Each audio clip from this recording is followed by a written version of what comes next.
प्रकाश जी, आप हमारे साथ ऐसा नहीं कर सकते।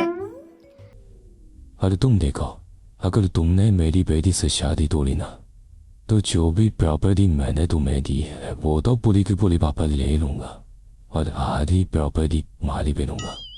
और मेरी आधी प्रॉपर्टी भला क्यों नहीं गया? इसलिए क्योंकि मेरी बेटी को आता नजर आता है, और उसकी नजर बेटा तुम्हारी आधी जायदाद पड़ी पड़ी है। अब तुम उसे घर से निकाल। और अगर हम आपकी बेटी को अपने घर की बहू बनाकर रखे तो? तो तुम्हारी पूरी प्रॉपर्टी तुम्हारी ही रहेगी, और जो मैंने तुम्हें दिया है ना, उसमें से बस मैं आधा लेकर जाऊंगा। अरे लेकिन अब आप अपनी दी हुई प्रॉपर्टी में से आधी वापस क्यों लेकर जाएंगे?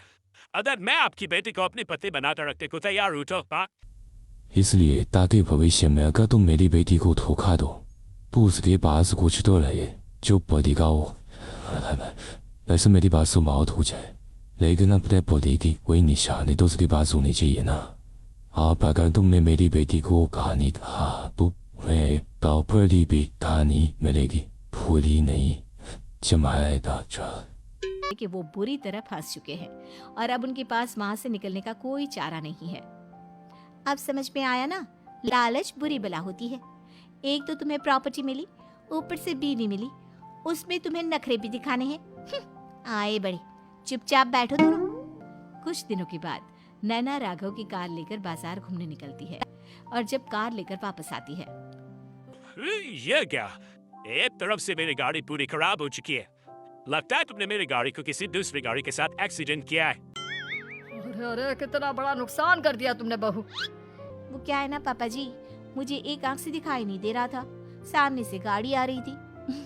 मुझे तो सिर्फ आधा ही दिखाई दिया और वो गाड़ी मेरी कार से रगड़ते हुए निकल गई। अब मैं क्या करूं बताओ? आप इसे ठीक कराने के पैसे कौन देगा? तुम्हारे पापा? तुमने मुझसे इस तरह से बात की? अभी रुको।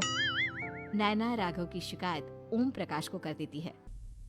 देखो राघव, अब जो मेरी आधी प्रॉपर्टी तुम्हारे पास थी ना, उसमें से आधी और मैं लेकर जाऊंगा, क्योंकि तुमने मेरी बेटी को उठा था।